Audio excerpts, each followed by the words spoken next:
malheureusement, il y a des choses qui sont incontournables. Et jusqu'à preuve du contraire, 1 moins 1, ça fait 0. Et donc, c'est ce qui est en train d'arriver. Du tout. Mais donc si on a beaucoup d'argent, enfin beaucoup, un peu d'argent, vaut mieux le sortir, investir, je sais pas, dans un appart, enfin acheter du concret. Non, parce que je vous ai dit, l'immobilier... Ah oui, l'immobilier, oui, ça va être mort aussi. Bah, on est foutu alors. Ben, c'est compliqué. Non mais c'est vraiment compliqué. Le problème il est là, c'est qu'on est arrivé à un tel point que ça devient extrêmement compliqué. On n'est pas...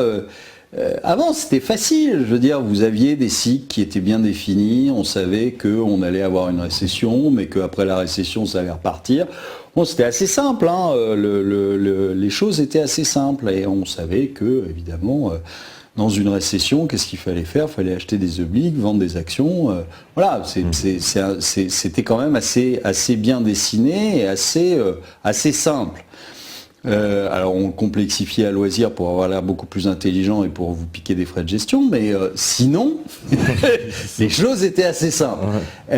Maintenant, ça devient extrêmement compliqué. Alors soit on fait semblant de rien savoir et de rien comprendre et on dit aux gens mais continuez exactement comme avant, tout va bien, la vie est belle, etc.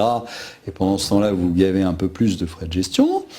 Pendant que vous pouvez, et puis, ou alors vous jouez réellement le jeu de défendre le patrimoine des clients et vous leur dites la vérité. La vérité, c'est que ils sont gravement en danger, voilà, c'est tout. Après, alors vous pouvez dire, mais Lamarche, ça fait 2 ans qu'il dit ça, etc. Oui, c'est vrai. C'est vrai parce que j'ai pas la date. Si j'avais la date, je suis pas Madame Irma, hein, j'ai pas la boule de cristal. Je n'ai pas la date. Tout ce que je sais, c'est que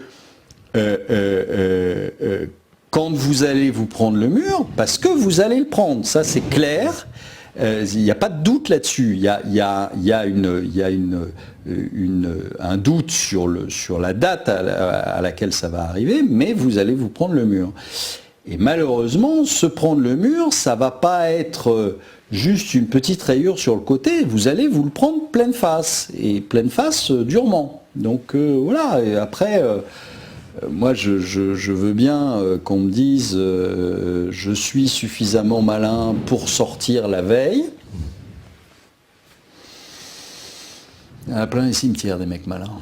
Voilà. Donc, parce que, alors il y en a pas mal qui nous disent, justement, est-ce que tout ça ne serait pas dû juste à la création monétaire par rapport à cette fameuse loi de 73 qui a donné aux banquiers privés le droit de s'occuper de cette création monétaire à la place de l'État? Non, alors je vais vous dire, il faut arrêter de taper sur Giscard, vous voyez pour rien, et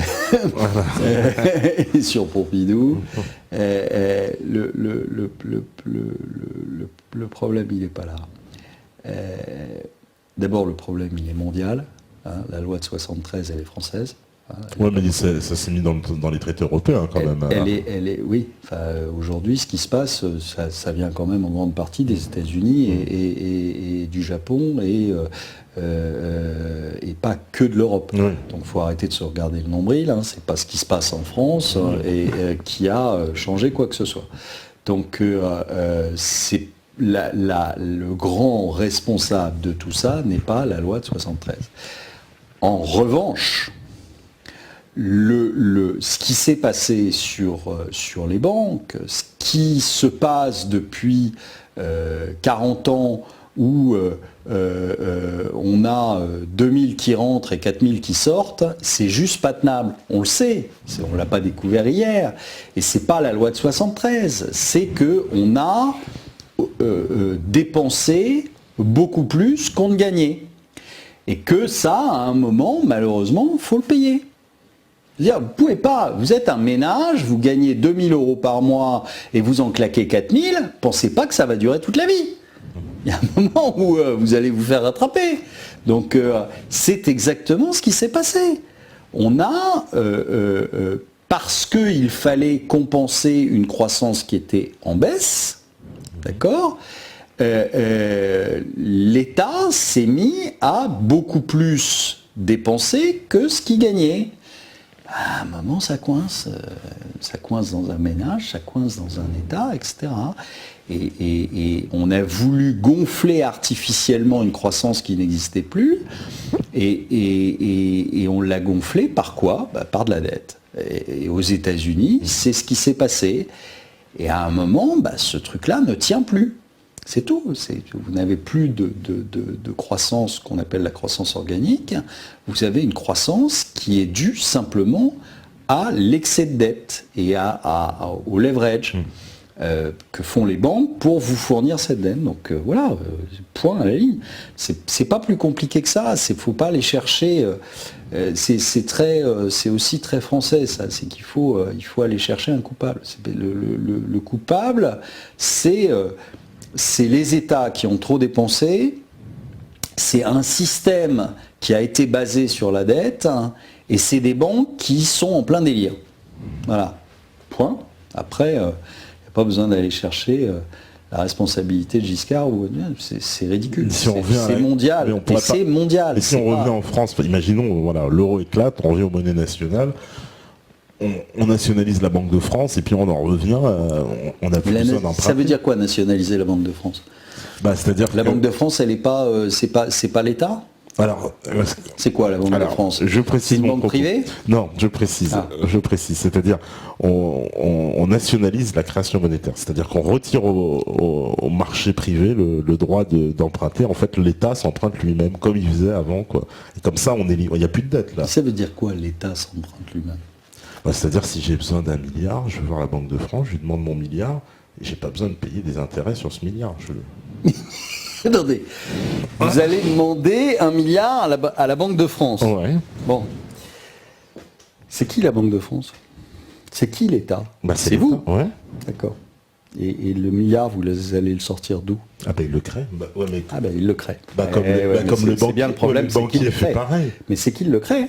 Mais c'est justement là, le problème, il est là. Parce que le banquier, il n'est pas que ce soit le banquier, ou que ce soit la BCE, ou que ce soit l'État. Le problème, c'est qu'il y a 1 milliard de créé, qui est une dette. Ouais. Qui est votre dette. Ouais. D'accord? On vous a demandé votre avis, vous avez envie d'être endetté d'1 milliard, non? Et après, il ne faudra pas le rembourser, le milliard? Si, il faudra le rembourser, mais sans intérêt. Sans intérêt. Et alors, qui va vous l'acheter, votre dette? Moi-même. Comment ça? D'accord. Alors en fait, j'ai besoin de pognon. Demain, tiens, j'ai envie de m'acheter une Ferrari. Alors qu'est-ce que je fais? Je fais marcher mon imprimante à billets. Je photocopie un petit billet de 500 € et j'en photocopie le nombre qu'il faut et je vais m'acheter ma Ferrari. C'est comme ça que ça se passe. C'est super comme truc. Mais on va tous le faire alors. On va tous imprimer nos billets. Ouais, mais là, on va emprunter des billets imprimés, mais sauf qu'on paye des intérêts dessus. Et des intérêts, c'est quoi? C'est le salaire du banquier. Mais c'est le salaire du banquier. Quand votre livret A vous rapporte du 2%, ça vient d'où? C'est ce que oui. Ça vient des intérêts qui sont payés par le débiteur, au créancier. Pourquoi voulez-vous que j'achète votre dette? Je suis un étranger, je suis un particulier. Pourquoi voulez-vous que je vous prête de l'argent s'il n'y a pas d'intérêt? D'où l'intérêt. Juste, je vais rien dire sans jeu de mots, mais d'où l'intérêt de le faire soi-même, justement, pour pas qu'il y ait d'intérêt. C'est-à-dire, si je suis l'État, j'ai besoin d'1 milliard, je vais voir ma banque, elle crée le milliard, elle me donne 1 milliard, moi je lui rembourse 1 milliard.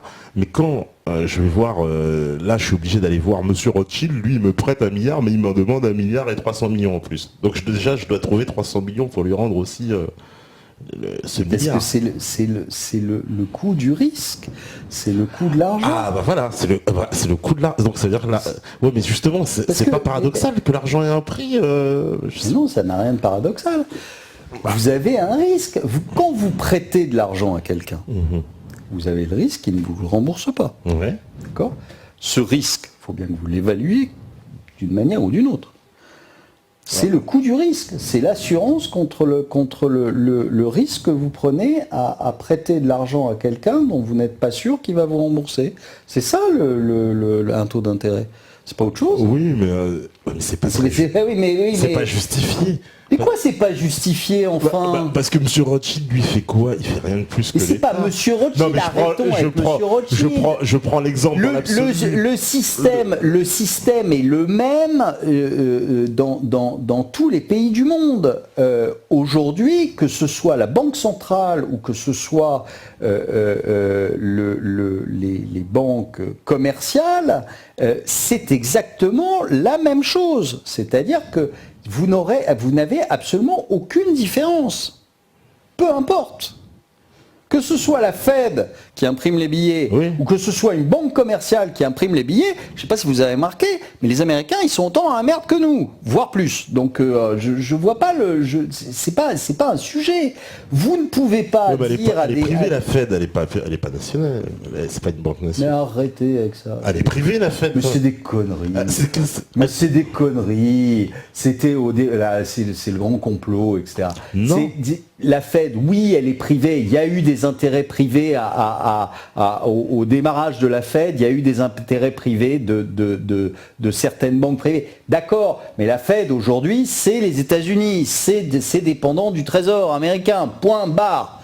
Donc arrêtons des fantasmes de ridicule en disant bah tiens demain les banques centrales vont imprimer autant de billets qu'elles voudront et tout ça va se faire à taux zéro, etc. Mais c'est des conneries. Enfin, je veux dire, quand on connaît un peu les systèmes c'est une aberration. Quand vous empruntez de l'argent, vous avez un prêteur et un emprunteur. D'accord ? Si vous ne rémunérez pas le type qui vous prête de l'argent et qui prend un risque pour vous le prêter, eh ben, vous pourrez, oui, vous pouvez tourner en circuit fermé à imprimer vos billets, mais à ce moment-là, on peut tous aller imprimer des billets. On peut tous aller le faire. C'est à ça que ça revient. Ça veut dire qu'aujourd'hui, bah, vous avez besoin de vous acheter quelque chose, un immeuble, une maison, un machin, etc. Bah, vous faites tourner votre planche à billets, puis vous allez vous acheter. Mais c'est quoi la valeur de la monnaie à ce moment-là ? C'est quoi la valeur de la monnaie à ce moment-là ? Bah, la valeur de la monnaie, de toute façon... C'est zéro. Oui, c'est zéro, mais même à l'heure actuelle, c'est la même chose. Oui, mais c'est pour ça que c'est remplacé une connerie par une autre connerie. Enfin, ça ne sert à rien. Bah, parce que là, moi, je vous assure que beaucoup de gens se disent... Mais beaucoup de gens disent des conneries toute la journée, je vous assure. C'est monumental. Oui, mais on trouve ça choquant que que les banques privées, elles aient ce droit à la création monétaire. C'est quand même un droit régalien, normalement. C'est pas des banques privées de s'occuper de ça. Qu'est-ce que ça peut vous foutre ? Qu'est-ce que ça peut vous foutre ? Qu'est-ce que ça peut vous foutre ? La BCE, c'est la banque des banques. Bon, bah voilà. Quel est le crétin qui a pu imaginer qu'on puisse, que ça allait changer le monde, de donner le droit à la BCE de le faire par rapport à une banque privée ? Rien. Les Allemands ne sont pas d'accord sur ça, parce que ça implique trop de responsabilités, justement. Les Allemands, ils sont pas d'accord ? Pourquoi ? Parce qu'ils ont une rigueur budgétaire, ils voudraient pas que les Espagnols dépensent trop, etc. Enfin, il y a trop d'intérêts divergents. Quel est le rapport avec le fait de donner à la BCE le droit d'imprimer des billets ? Aujourd'hui, je suis désolé, la BCE, elle est où la BCE ? Elle est à Francfort, non ? Voilà. Justement, pour bien surveiller ce qui se passe. Oui, mais c'est bien un système donc qui convient parfaitement aux Allemands. Ouais. Ce que ne veulent pas les Allemands aujourd'hui, c'est que on fasse marcher la planche à billets. Ouais. Et justement, que la Banque Centrale Européenne fasse marcher la planche à billets. Oui. Et la fasse marcher comment ? Par l'intermédiaire de QE. Donc, n'allez pas me dire que les Allemands sont contre le système aujourd'hui qui consiste à donner aux banques la possibilité... Ah non, j'ai pas dit qu'ils étaient contre. Non, j'ai dit qu'ils étaient contre justement le fait que la Banque Centrale Européenne puisse avoir le droit d'émettre comme ça des grosses quantités. Heureusement qu'ils sont contre. Parce qu'ils ont une rigueur, et puis on sait qu'il y a d'autres pays où ils seraient moins regardants. Mais heureusement qu'ils sont contre, parce qu'ils savent très bien ce qui se passe quand vous imprimez des billets, ce que je vous ai dit tout à l'heure, quand vous imprimez des billets à tort et à travers, ça se finit malheureusement toujours de la même façon par la chute de la monnaie. Ça veut dire, derrière, de ce qu'on appelle de l'hyperinflation. Et ça, les Allemands, ils n'en veulent pas, et ils ont bien raison. Oui, parce qu'ils ont connu cette crise-là chez eux. Ils ont connu cette crise-là, ils n'ont pas envie que ça recommence. Et ils ont bien raison. Je le répète. Parce que là, on me donne... Voilà. Si vous avez demain votre billet de 500 € qui vous permet d'acheter une allumette, ça va pas vous faire rire. Voilà. Là, on me donne l'exemple, par exemple, de l'Islande, qui a... L'Islande, mais là... Alors, c'est vrai, c'est un petit pays, mais ils ont refusé de payer leurs dettes. C'est toujours la même chose. Enfin, alors moi, je reçois des mails quasiment quotidiens sur « Mais pourquoi est-ce qu'on ne fait pas comme l'Islande ?» Alors, réponse, parce que l'Islande est une île sur laquelle il y avait 300 000 gugus, ce qui représente même pas un arrondissement de Paris, et que vous ne pouvez pas transposer ce qui s'est passé en Islande à un pays comme les États-Unis, comme l'Europe, ou comme le Japon. Voilà. Ce qui marche pour 300 000 gugus ne marche pas pour des milliards de gugus. Voilà, c'est tout. C'est pas compliqué, hein. Pourquoi ça, c'est pas non plus, c'est un peu une assertion de dire ça quand même, non? C'est parce que je veux dire Alors, attendez, je vous explique tout simplement. Ok. Vous me devez 1 000 €. Je vous annule votre dette. Est-ce que vous pensez que ça va me mettre en danger? Non. Vous me devez 1 milliard d'euros. Je vous annule votre dette. Est-ce que vous pensez que ça va me mettre en danger? Non. Vous me devez 1 000 milliards d'euros. Vous annulez la dette. Qu'est-ce qui se passe? Vous êtes cuit. Tout. Donc c'est une question de proportion. Vous avez la Société Générale qui hier avec Kerviel perd 5 milliards d'euros. Ça fait mal, mais c'est gérable. D'accord? C'est parfaitement gérable. Demain, la Société Générale perd 1 000 milliards d'euros. C'est plus gérable. Voilà, c'est tout. C'est donc une question de proportion. Ce qui est faisable à toute petite échelle sur l'Islande n'est pas faisable à grande échelle sur un pays majeur. Voilà. C'est tout. C'est pas compliqué à comprendre. Hein. Mais si c'est des mathématiques pures. Enfin, c'est de l'arithmétique pure. En gros, d'un côté, on pourra pas payer la dette puisqu'elle est trop élevée. Enfin, en gros, on pourra jamais la payer de toute façon si on continue comme ça. Donc on est un peu dans une impasse. On peut pas payer la dette. Et vous me dites que même si on revenait à ce système on va dire de création monétaire publique, vous me dites ça nous sortirait pas de l'affaire non plus parce qu'on serait dans la même merde en gros. Non, mais aujourd'hui vous avez un stock de dettes. Qu'est-ce que vous en faites? Vous l'annulez? Si je reviens à la monnaie, imaginons nationale. Vous l'annulez là, aujourd'hui. Vous avez 2700 milliards de dettes en France. Ouais. Qu'est-ce que vous en faites? Moi je l'annulerai. D'accord. Je ferai un référendum. Je demande est-ce que vous voulez l'annuler ou pas la dette? Qu'est-ce que je vous ai dit tout à l'heure? Il y en a partout de la dette. Vous faites quoi? Vous ruinez tout le monde. Ouais, on va se fâcher avec certaines personnes peut-être, mais... Non, vous ruinez tout le monde. Vous n'allez pas vous fâcher avec Monsieur Trucmuche. Vous allez ruiner tous les Français. Tous. Vous n'allez pas vous faire que des copains.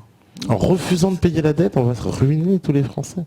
Qu'est-ce que je vous ai dit tout à l'heure? Je vous ai dit qu'il y en avait partout de la dette. Oui, donc vous allez ruiner absolument tous les Français. Oui, vous n'allez pas ruiner le SDF du coin. Il s'en fout, il a rien. Donc, mais sinon, tout le monde, aujourd'hui, tout le monde a un livret A, tout le monde a un petit PEL, tout le monde a... Épargne des ménages, 0. Si vous êtes confort avec ça, moi j'ai pas de problème. Hein. Moi ça me dérange pas. Je pense que si vous faites un petit référendum, il y a plein de gens qui vont pas être d'accord.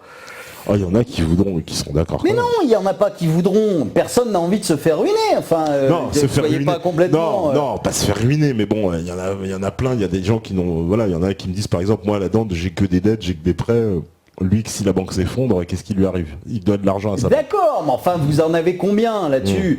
Vous avez quand même l'essentiel de la population française. On vit bien en France. Hein, il y a plein de gens qui sont dans la rue, etc. Mais enfin, en grande majorité, on n'est pas malheureux. Hein. On n'est pas ukrainien, on n'est pas, on n'est pas malheureux aujourd'hui. Donc, excusez-moi, mais vous ruinez quand même une très très grande partie de la population. Donc sur les 60, je sais pas combien on est, 70 millions ou 67 millions de Français, vous n'allez pas vous faire des copains, je peux vous dire. Mais alors voilà, mais si on revient donc à une monnaie nationale, c'est ce que tout le monde me dit sur le chat, on me dit mais si on revient à une monnaie nationale, imaginons alors donc on revient au franc, cette dette on la convertit en francs et puis on la paye en francs, allez, on s'en débarrasse. Ça aussi c'est possible. Oui, parce qu'on imprime justement, même, est-ce que c'est pas la solution même pour les autres, je dis ça pour la France, mais pour les autres pays européens, par exemple pour la Grèce, ils pourraient payer leur dette avec leur nouvelle monnaie, imaginons ils reviennent à la drachme, et puis c'est pas possible. Pourquoi? Parce qu'ils en doivent trop ou... Parce qu'ils en doivent trop. De toute façon, ils ne peuvent pas la payer, que ce soit en euros ou que ce soit en drachmes. Ils ne peuvent pas la payer. Ils ne peuvent pas la rembourser. Donc on est pour une impasse si on ne peut pas payer. Non, ils ne peuvent pas payer. Que ce soit en drachmes, que ce soit en euros, ils ne peuvent pas payer. Donc le problème de la Grèce, il est réglé. Maintenant, que vous me disiez, on pourrait sortir du système de l'euro et repartir sur des monnaies nationales avec peut-être une monnaie commune, comme l'écu, comme on a eu. Hein. C'est pas une nouveauté, c'est quelque chose qui a déjà existé. Et un système qui aurait en parallèle les monnaies nationales et l'euro pour les échanges ou pas, voilà. Pourquoi pas? C'est une question dont on peut discuter. Que maintenant, ça règle vos problèmes de repasser au franc ou à la drachme ou à la pesette ou à la lyre, ça ne réglera pas vos problèmes. Ça vous laissera de toute façon une dette à rembourser, qui ne sera pas remboursable, mais qui ne l'était pas plus avant. Ça vous laissera une dette à rembourser et, bon, à la limite, comme ça vous permettra très probablement de fait de dévaluer en grande partie, ça vous permettra peut-être de relancer ponctuellement vos exportations. Sinon, aucun intérêt. Vous êtes dans un système où vous avez perdu toute possibilité de retour en arrière. Vous avez dépassé le point de non-retour. Donc, il y a un moment où, malheureusement, il faudra le prendre en compte et ça risque d'être compliqué. Quand vous êtes un ménage, vous êtes surendetté, d'accord? C'est-à-dire que vous avez perdu votre emploi, etc. Et vous avez, je sais pas moi, vous avez 2 millions d'euros de dette à la banque et vous êtes au RSA. Comment vous pensez que ça peut se passer? Quoi que vous fassiez, vous pouvez faire tous les artifices que vous voulez, vous devez 2 millions d'euros à la banque, d'accord?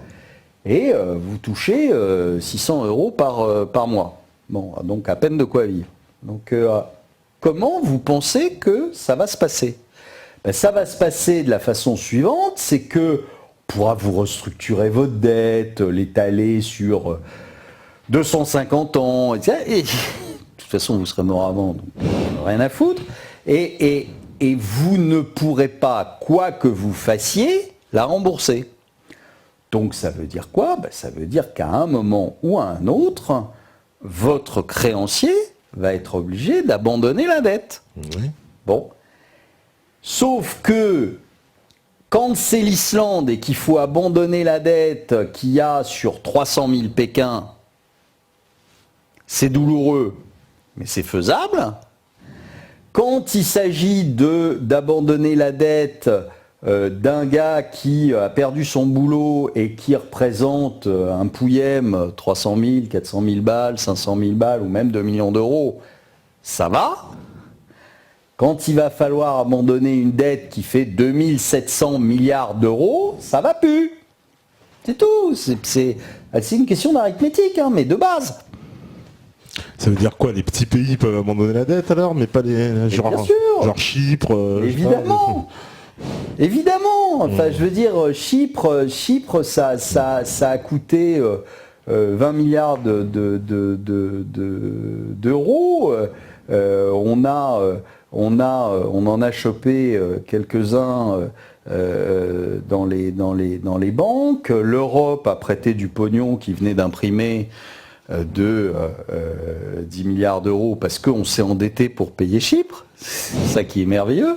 C'est pas du pognon qu'on avait, hein. Donc on s'est tous endettés pour aller foutre 10 milliards à Chypre. Mais en plus on les donne aux banquiers, parce que c'est à qui qu'on les doit ces 10 milliards. Enfin c'est qui les prend concrètement? C'est pas l'État chypriote, c'est les créanciers de... Non, c'est un peu plus compliqué que ça à Chypre, mais peu importe. Le principe est le même, que ce soit aux banques ou que ce soit parce que les banques ont prêté à l'État ou que ce soit à l'État directement, de toute façon, le fait est qu'on a filé 10 milliards qu'on n'avait pas, d'accord, à Chypre. Et 10 milliards, c'est comme les 5 milliards de la Société Générale, c'est soutenable. Pour un pays qui fait 2000 milliards d'euros de PIB par an, 10 milliards, ça fait un peu mal, mais voilà, on le fait. Je vous dis, le jour où c'est un pays de plus grande importance, l'Espagne, l'Italie, la France, qui saute, là, c'est pas gérable. C'est pas gérable parce que le montant est tellement important que ça n'est plus gérable. Là, c'est tout. Donc, c'est purement une question arithmétique. Mais un pays pour arriver à un stade, par exemple, voilà, ou même l'Italie, elle peut arriver au stade de la banqueroute. On ne peut plus payer, quoi. Mais pour l'instant, on ne marche que sur l'illusion. C'est-à-dire qu'on vous dit, non, on n'est pas en faillite. Bon, bah, si vous le croyez, tant mieux. Mais vous êtes en faillite. Quand vous franchissez, en gros, quand vous franchissez les 100% de dette par rapport à votre PIB, et que vous savez que de toute façon, vous n'aurez pas une croissance suffisante pour payer, je vous dis, ne serait-ce que les intérêts des emprunts, c'est fini. End of the game. Voilà. Mais pourtant, sur cette affaire islandaise, parce qu'essentiellement, c'était des créanciers britanniques et hollandais. Mais arrêtons de parler de l'Islande. Je vous dis, c'est un pouillème. C'est comme si vous me disiez, oh merde, l'ouvrier de chez Renault à côté, il peut plus payer son emprunt. On va être obligé de faire un write-off de son emprunt. On s'en fout. C'est pas le problème. Ça va pas nous empêcher de vivre. Bon, je vous dis, vous me devez 1000 euros et je vous dis, bah, vous pouvez plus les payer. Je vous fais un write-off sur vos 1000 euros. Ça va pas m'empêcher de vivre. D'accord ? Si vous me devez 1 million d'euros, déjà, ça va beaucoup plus m'emmerder. C'est tout. Donc, c'est une question de proportion. C'est simple à comprendre.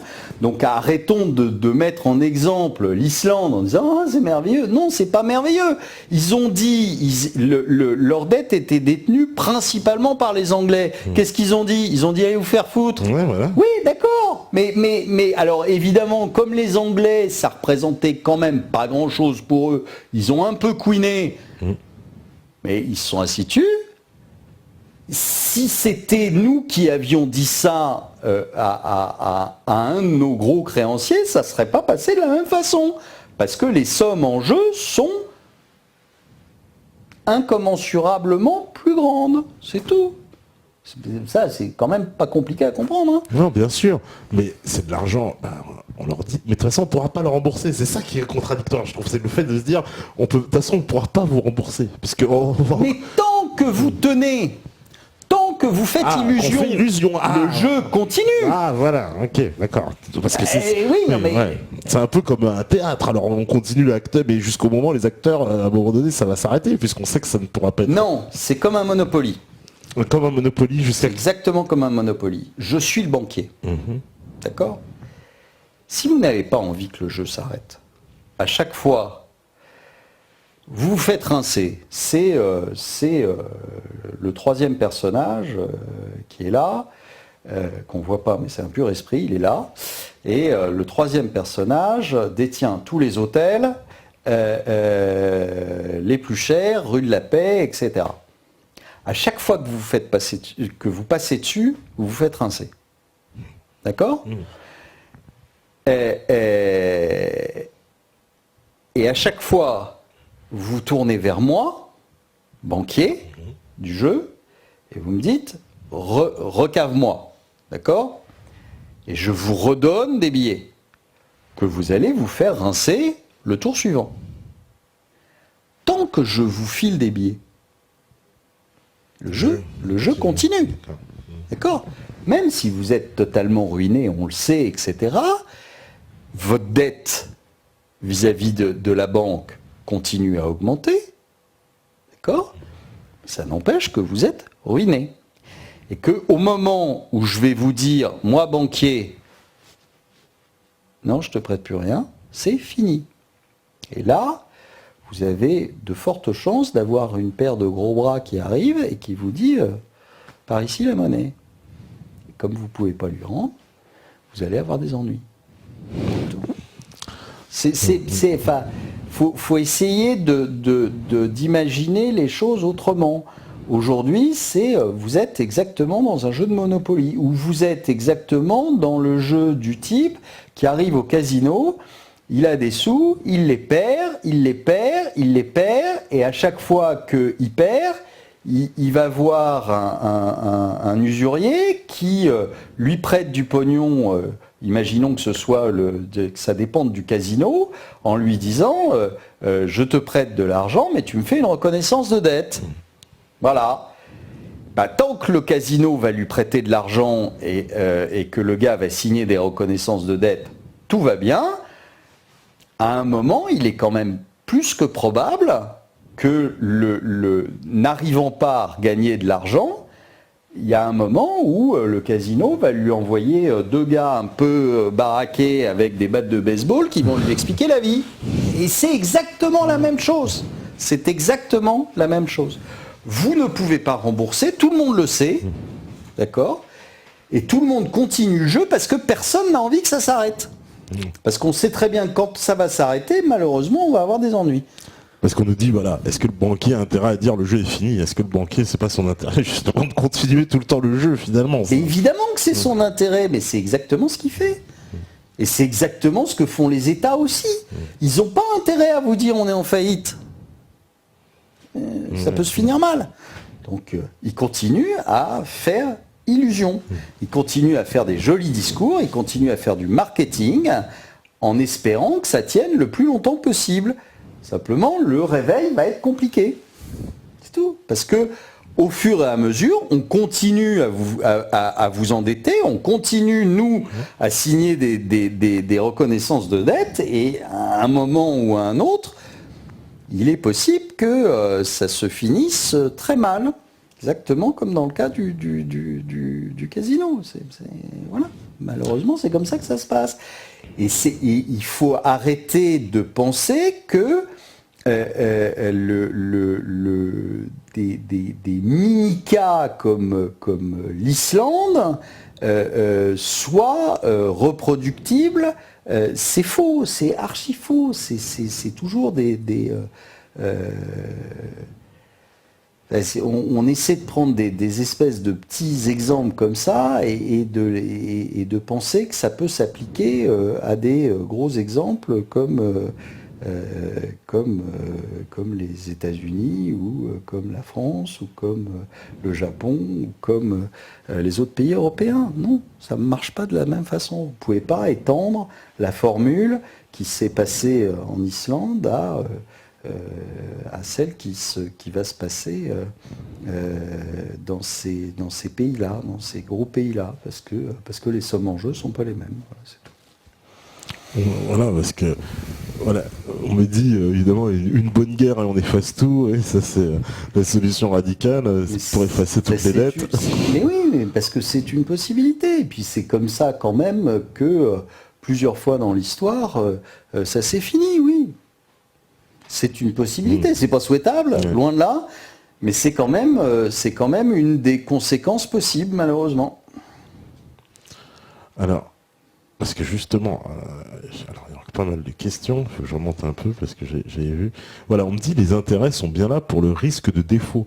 C'est vrai qu'à la base, c'est plus ça la justification de l'intérêt. Se dire, bon, bah, s'il me paye pas, au bout d'un moment, j'aurais gagné suffisamment d'argent. Ou c'est bien ça. Pourquoi est-ce qu'à un moment, on a payé,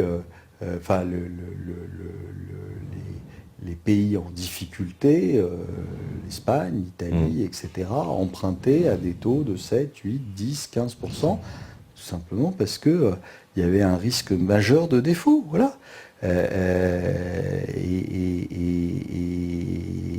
Alors, il y a des aberrations. Bah oui, parce que 15%. Nous, on a vu les 2%. Alors qu'on est en faillite, c'est une aberration. Et que des gens acceptent de prêter à la France à moins de 2%, c'est une aberration totale. Bon, mais c'est comme ça fait partie de ces aberrations du marché. J'ai peur que ça ne dure pas très longtemps, mais enfin bon, pourquoi pas. C'est un peu comme à la même époque où on exigeait des États-Unis qu'ils montent leur dette et des Grecs qui l'abaissent. Enfin, on a du mal à comprendre c'est quoi la logique de ça, parce que quelle logique? Pour nous, on n'a jamais exigé que les Américains montent leur dette. Quand je dis on exigeait qu'ils montent leur dette, c'est-à-dire le débat chez eux justement sur la dette, c'était il faut monter la dette, qui n'a aucun intérêt. Il y a un truc technique qui dit que on ne peut pas remonter une espèce de barrière, mais qui est purement technique, du niveau de dette sans passer par le Congrès. Bon, voilà, on passe par le Congrès. C'est comme si demain on disait au-dessus de 2700 milliards d'euros, on est obligé de demander la permission à l'Assemblée.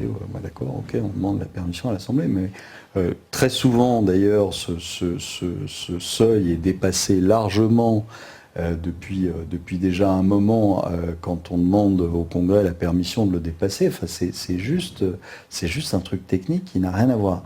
Là, aujourd'hui, pourquoi est-ce que